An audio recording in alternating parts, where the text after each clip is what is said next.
नमस्कार, मेरा नाम है डॉक्टर पूरू धवन और आज इस वीडियो में हम बात करने वाले हैं कि किस तरह से हम क्रिएटिनिन को कंट्रोल कर सकते हैं। एक किडनी फेलियर पेशेंट के लिए क्रिएटिनिन बहुत खतरनाक चीज़ होती है। उसे देखता है, उसे टेंशन होती है कि मेरा क्रिएटिनिन लेवल बढ़ता जा रहा है। तो अगर कोई किडनी फेलियर का पेशेंट अपने क्रिएटिनिन को कंट्रोल करना चाहता है तो उसके लिए सबसे ज़्यादा ज़रूरी हो जाता है इस क्रिएटिनिन को समझना कि ये आखिर में कहाँ बन रहा है, क्यों बन रहा है और किस वजह से इसकी मात्रा हमारे शरीर में बढ़नी शुरू होती है। तो क्रिएटिनिन क्या है? मांसपेशियों बनने वाला एक वेस्ट मटेरियल है जिसे हमारी किडनी बॉडी से बाहर हमेशा निकालती रहती है। तो अब हमारे शरीर में जब क्रिएटिनिन के लेवल बढ़ने शुरू होते हैं तो हम उससे किस चीज़ का आइडिया लगाते हैं कि किडनी कितना अच्छा काम कर रही है। जैसे मैं कोई काम करता हूँ, मैं ये वीडियो बना रहा हूँ, अगर मेरी वीडियो आनी कम हो जाएंगी तो डॉक्टर आप क्या समझोगे कि डॉक्टर साहब काम नहीं कर रहे, है ना। तो इसी तरह से जब किडनी का काम है क्रिएटिनिन को निकालना, जब किडनी को किसी टाइप का नुकसान होता है तो क्रिएटिनिन बाहर नहीं जा पाता और फिर उसका क्या होता है, वो बॉडी में इकट्ठा होना शुरू हो जाता है। तो हम क्रिएटिनिन को देखकर किडनी कितना अच्छा काम कर रही है उसका आइडिया लगा लेते हैं। दूसरी समझने वाली बात यह है कि क्रिएटिनिन जो है वो मांसपेशियों में बनने वाला वेस्ट मटेरियल है, ठीक है। अगर किसी भी वजह से हमारी मांसपेशियों की मूवमेंट बढ़ती है, हम एक्सरसाइज करते हैं, हम स्विमिंग करते हैं, हम जंपिंग करते हैं, कुछ भी अगर हम डांस भी करेंगे तो हमारी मांसपेशियों की मूवमेंट बढ़ जाएगी। और जैसे ही हमारी मांसपेशियों की मूवमेंट बहुत ज़्यादा होनी शुरू होती है तो हमारी मसल्स के अंदर क्रिएटिनिन की प्रोडक्शन भी बढ़ जाती है। यहाँ किडनी खराब नहीं हुई मगर मांसपेशियों की ज़्यादा, मसल्स की ज़्यादा मूवमेंट की वजह से जो क्रिएटिनिन की प्रोडक्शन बढ़ जाती है। तो हमने क्या करना होता है, हमने किसी भी टाइप की हैवी एक्सरसाइज को अवॉइड करना होता है। बहुत ज़्यादा जो विग्रेस मूवमेंट्स होती है मसल्स की, जो हम डांस में, रनिंग में, जॉगिंग में, स्विमिंग में करते हैं, हमने उसे पूरी तरह से अवॉइड करना होता है जिससे हमारी बॉडी में एक्स्ट्रा प्रोडक्शन क्रिएटिनिन के ना हो। क्योंकि क्रिएटिनिन तो बनेगा, जब तक हमारे शरीर पे मांसपेशियां हैं तब तक क्रिएटिनिन बनेगा, बट हम उसकी एक्स्ट्रा प्रोडक्शन को रोक सकते हैं। क्योंकि एक्स्ट्रा प्रोडक्शन होने पे क्या होगा, एक्स्ट्रा एक्यूमुलेशन होगा कि हमारे जो बॉडी के अंदर एक्स्ट्रा क्रिएटिनिन इकट्ठा हो जाएगा और हमें वो क्या सिग्नल देगा कि हमारी किडनी ज़्यादा खराब होगी, बट एक्चुअल में ऐसा होता नहीं है। इसी वजह से जितने भी किडनी फेलियर के पेशेंट होते हैं उन्हें सबसे पहला ध्यान क्या रखना चाहिए कि ज़रूरत से ज़्यादा मसल की एक्सरसाइज नहीं करनी, ज़रूरत से ज़्यादा फिजिकल काम नहीं करना, जिससे हमारी बॉडी के अंदर क्रिएटिनिन के जो लेवल है वो ज़रूरत से ज़्यादा ना बढ़े।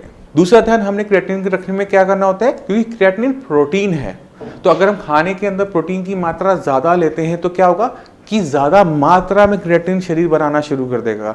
तो इसी वजह से जितने भी किडनी फेलियर के पेशेंट होते हैं उन्हें एडवाइस किया जाता है कि खाने में आप प्रोटीन नहीं लेंगे या कम से कम मात्रा में लेंगे, या वो प्रोटीन लेंगे जिसको पचाना बहुत आसान है, जो ज़रूरत से ज़्यादा क्रिएटिनिन की प्रोडक्शन ना करे।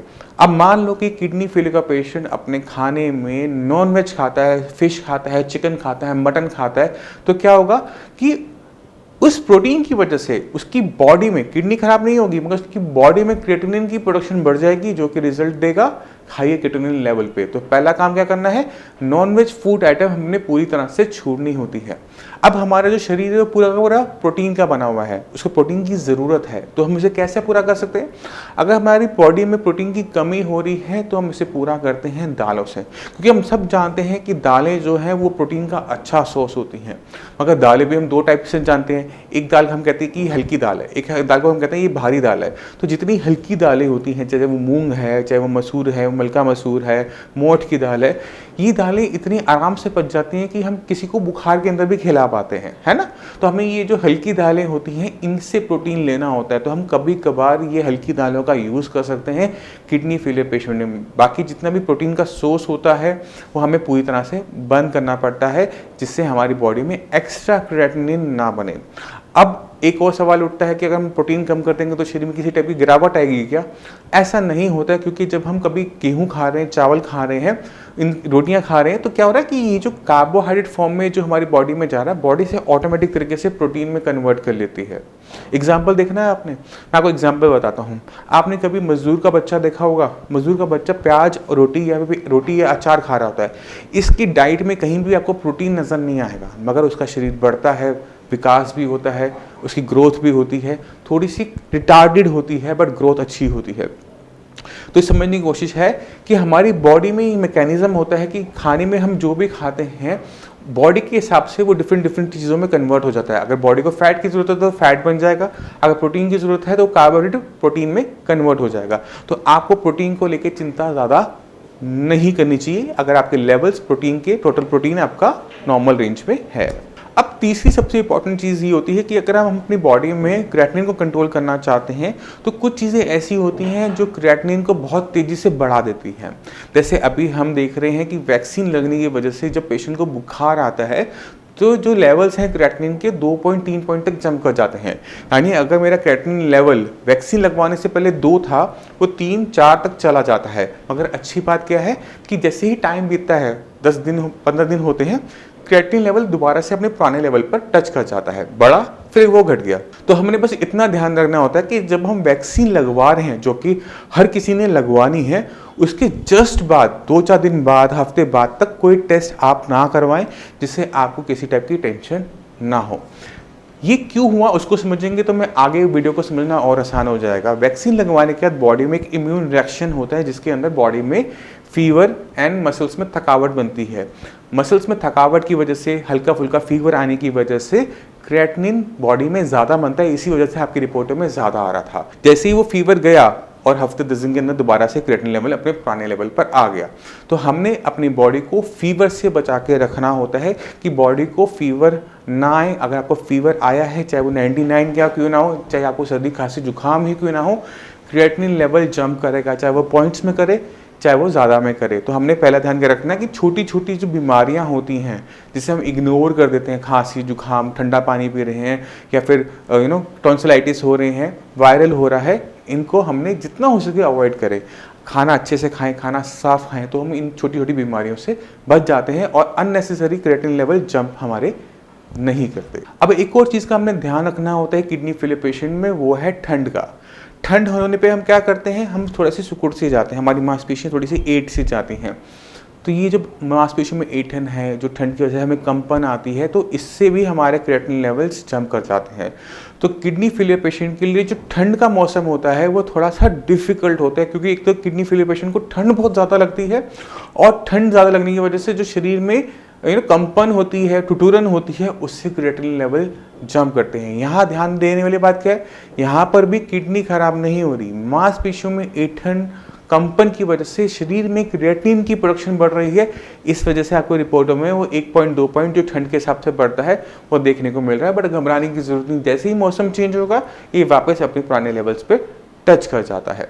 अब आपको एक चीज़ का और ध्यान रखना होता है किडनी फेलियर पेशेंट में कि ज़रूरत से ज़्यादा ट्रैवलिंग ना हो किडनी फेलियर पेशेंट की, चाहे वो आप गाड़ी में करते हैं, चाहे आप बस में करते हैं, चाहे वो आप ट्रेन में करते हैं, बट ट्रैवलिंग आपको, अननेसेसरी ट्रैवलिंग आपको अवॉइड करनी होती है। क्योंकि जब आप बहुत लंबे टाइम तक एक ही पोजीशन में बैठे रहते हैं तो हमारी मांसपेशियाँ थकना शुरू कर देती हैं, और जब हमारी मांसपेशियाँ थकना शुरू करती हैं तो ज़्यादा क्रिएटिनिन बनाना शुरू कर देती हैं। इसी वजह से सारे किडनी फेलियर पेशेंट को अननेसेसरी ट्रैवलिंग पूरी तरह से अवॉइड करनी चाहिए। अब समझने वाली बात यह है कि क्रिएटिनिन को अगर हमने शरीर में कंट्रोल करना है, कम करना है, उसके 2 सबसे बड़े तरीके होते हैं। पहला तरीका ये होता है कि बॉडी में उसकी प्रोडक्शन को कंट्रोल करना, उसे कम कर देना। दूसरा तरीका ये होता है कि बॉडी में से इसकी क्लियरेंस को बढ़ा देना। यूरिन की रस से क्रिएटिनिन ज़्यादा निकलना शुरू हो जाएगा तो भी आपके ब्लड के अंदर क्रिएटिनिन की वैल्यूज़ डाउन होनी शुरू हो जाएगी। तो जो चीज़ें मैंने अभी तक आपको बताई वो हमारी बॉडी के अंदर क्रिएटिनिन की प्रोडक्शन को कंट्रोल करता है। तो हमें अपनी बॉडी में से क्रिएटिनिन क्लियरेंस को बढ़ाना होता है किडनी की फंक्शनिंग को सुधार कर, ना कि बॉडी में प्रोडक्शन को कंट्रोल करके, क्योंकि प्रोडक्शन को हम कुछ टाइम तक कंट्रोल कर सकते हैं, चाहे वो खाने पीने से हो, चाहे वो हमारे रहन सहन से हो। मगर जब हम अपनी किडनी पे काम करना शुरू करते हैं, किडनी अपनी क्लियरेंस, क्रिएटिनिन की क्लियरेंस को बढ़ाना शुरू करती है कि वो उसको ज़्यादा अमाउंट में यूरिन के रस से बाहर निकाले, तब वो एक परमानेंट सॉल्यूशन होता है क्रिएटिनिन को कंट्रोल करने का। हम जो अब तक हम बात करते हैं कि प्रोटीन मत खाइए, एक्सरसाइज मत कीजिए, सारे के सारे टेम्परेरी मेजर्स होते हैं, इससे बस ज़्यादा प्रोडक्शन नहीं होती। पर अगर हमें क्रिएटिनिन को सही तरीके से डाउन करना है तो यूरिन के रास्ते क्लियरेंस को बढ़ाना ही इकलौता रास्ता होता है। क्योंकि मैं जानता हूँ कि कुछ पेशेंट्स ऐसे होते हैं कि बॉडी के अंदर क्रिएटिनिन की प्रोडक्शन को डाउन करने के लिए खाना पीना ही छोड़ देते हैं। वो 3 सब्जियां, घिया, तोरी, टिंडा, हल्दी नमक के साथ खा रहे होते हैं। कभी कभी डॉक्टर एडवाइस कर देता है, कभी कभी पेशेंट अपने आप पे ही ये सारी चीज़ें करना शुरू करता है। बट उनको इसका आइडिया नहीं होता कि ये कितनी बड़ी परेशानी उनके लिए लेकर आ रहा होता है। अब आप सोचो कि किडनी फेलियर का पेशेंट अगर ढंग से खाना नहीं खाता, घिया, तोरी, टिंडा खा रहा है जिसमें कोई भी प्रोटीन नहीं है, कोई भी कार्बोहाइड्रेट नहीं है, अपनी डाइट को बहुत ज़्यादा रिस्ट्रिक्ट कर दिया, तो उसका वजन गिरना शुरू होता है। हर महीने 2 किलो 3-4 किलो वजन गिर जाता है। और ये वजन कहाँ से जा रहा होता है? ये हमारी मांसपेशियों से जा रहा होता है। हमारी मांसपेशियाँ छोटी होनी शुरू हो जाती हैं, कम होनी शुरू हो जाती हैं। तो हमने हिंदी में कहावत सुनी है, ना होगा बांस ना बजेगी बांसुरी। तो हम इसे कैसे यूज़ कर सकते हैं? ना होंगी मांसपेशियाँ ना बनेगा क्रिएटिनिन। अब आप खुद सोचो, जब आपने खाना खाना बंद किया था, आपकी किडनी को भी खाना नहीं मिला, जो कि बीमार थी। तो क्या होता है कि मांसपेशियाँ कम होने की वजह से क्रिएटिनिन महीना भर डाउन जाएगा, 2 महीना जा सकता है, मगर तीसरे महीने आपके शरीर में दम नहीं बचता और क्रिएटिनिन लेवल इतना बढ़ जाता है कि आपके शरीर को डायलिसिस की ज़रूरत पड़ती है। मगर पिछले 2 महीने में जब हमने खाना नहीं खाया, शरीर इतना कमज़ोर हो चुका होता है कि वो किसी टाइप की डायलिसिस को सह नहीं पाता। तो गलती से भी आपने खाने पीने को बंद नहीं करना। आप सब कुछ खा सकते हो सिवाय कुछ चीज़ों का ध्यान रखते हुए। खाने में सिर्फ प्रोटीन बंद हुआ है, नॉन वेज बंद हुआ है, दालें अलाउड हैं, दूध अलाउड है, रोटी अलाउड है, ब्रेड अलाउड है, बिस्किट्स अलाउड है, चावल अलाउड है। ठीक है, तो हमारे खाने पीने में बहुत वैरायटी है। वेजिटेरियन है बट बहुत वैरायटी होती है। आपने कभी भी अपने खाने को बंद करके अपने क्रिएटिनिन को कंट्रोल करने की कोशिश में अपने शरीर को, पूरे शरीर को खराब किसी भी कीमत पे नहीं करना। अगर आप इन चीज़ों का ध्यान रखते हैं तो हमारा शरीर हमारा साथ देता है, और जब शरीर हमारा साथ देता है तो हम बड़ी से बड़ी बीमारी को भी झेल जाते हैं। अब मैं चाहता हूं कि आप कुछ किडनी फेलियर पेशेंट से मिले, उनकी रिपोर्ट देखें, तो आप खुद ब खुद समझ जाएंगे कि किडनी की फंक्शनिंग बढ़ाने से किस तरह का फायदा किडनी फेलियर पेशेंट को होता है। नमस्कार, मेरा नाम है डॉक्टर पूरू धवन और आज हमारे साथ पेशेंट हैं मिस्टर अमित। अमित जी जुलाई के महीने में आए थे। जुलाई में आपका क्रिएटिनिन कितना था बताओ, वो तो देख के बताओ। 9.67। और आज क्या महीना चल रहा है? महीना चल रहा है दिसंबर। क्या लेवल है क्रिएटिनिन का? 4.8। 4.8। हमने 4-5 महीने के अंदर लेवल 9 से, जब था 9 से 4 आया है। जब 9 था डॉक्टर ने क्या बोला था आपको, क्या करना है? डायलिसिस करवानी। डायलिसिस करवाया आपने अभी तक कोई? जब 9 का क्रिएटिनिन लेवल था तो शरीर में क्या दिक्कत महसूस कर रहे थे? थकान महसूस होती थी और नींद ज़्यादा आती थी। और क्या दिक्कत हो रही थी? सही सुस्त रहता था। सही सुस्त रहता था। जब शरीर में बहुत ज़्यादा क्रिएटिनिन यूरिया लेवल बढ़ जाते हैं तो बॉडी में अलग अलग टाइप के सिम्टम आते हैं। नींद आना ज़्यादा, नींद बिल्कुल चले जाना, खुजली होना, जैसे आपको खुजली थी आप बता रहे थे, थकावट होना, ये सारे बढ़े हुए क्रिएटिनिन लेवल, यूरिया लेवल के सिम्टम होते हैं। जैसे जैसे खून साफ होता रहता है वैसे वैसे सिम्टम चले जाते हैं। अभी कोई सिम्टम महसूस कर रहे हो? नहीं, अभी कोई दिक्कत? नहीं, कोई दिक्कत नहीं हो रही। तो जो पिछले 5-6 महीने में इलाज चला, जो शरीर में बदलाव आया, एक बार बताओ कि क्या बदलाव आया शरीर के अंदर? एक तो सर मेरा खून कम था। खून हो गया 11।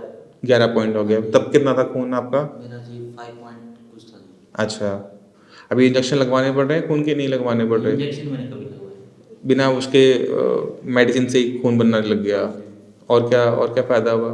शरीर थकान नहीं मानता, थोड़ा बहुत काम करता हूँ, थकान नहीं होती शरीर में। अच्छा, तो जो बाकी किडनी के मरीज हैं उनको क्या बोलना चाहोगे? ये दवाई दी थी और क्या बोलूं। क्योंकि डॉक्टर साहब ऐसा है कि इसके लिए प्रॉपर जैसे विद इन 15 डेज और विद इन 30 डेज हम इसका टेस्ट क्रिएटिनिन और यूरिया चेक करवाते थे। वो तो महीने टेस्ट होगा। हाँ, एवरी टाइम हमें पॉजिटिव ही दिखाई देता था। अब रुक गया है। हर बार जैसे 1 पॉइंट 2 पॉइंट कम। ठीक है, अब थोड़ा सा उसमें ये है कि वो स्टेबिलिटी स्टेबल आ 4 के पास आ 4 के पास। उसका मेन रीज़न ये भी हो सकता है कि जैसे इसकी किडनी 30% तक या एक 70% एक 30% दोनों किडनियाँ जो ना वो नहीं है, आप टेस्ट गलत देख रहे हो। वो टेस्ट का मतलब ये नहीं होता, वो डीटीपी रीनल स्कैन होता है। जब हम खून साफ हो रहा है तो कौन सी किडनी कितने % साफ करी वो बता रहा है। अच्छा, 70 और 30 100 हो जाएगा ना। तो वो भी तो डॉक्टर साहब काफ़ी ये था ना, काफ़ी मतलब अभी जो जब आप मेरे पास आए थे तो किडनी 90% के आसपास बंद थी। वो भी तो क्रॉनिक सिचुएशन थी डॉक्टर साहब। वो बहुत ख़राब सिचुएशन थी, उस टाइम में डायलिसिस पक्का था। आज जो लेवल है क्रिएटिनिन 4 पे क्रिएटिनिन का मतलब ये होता है कि किडनी 60% आज की तारीख में भी काम नहीं कर रही। क्योंकि इनको हमने जयपुर गोल्डन में देखा था तो किडनी स्पेशलिस्ट को उन्होंने बोला कि भाई आप किडनी ट्रांसप्लांट करवा सकते हो, कोई इसका है नहीं, कोई हमारे पास कोई और इलाज है नहीं।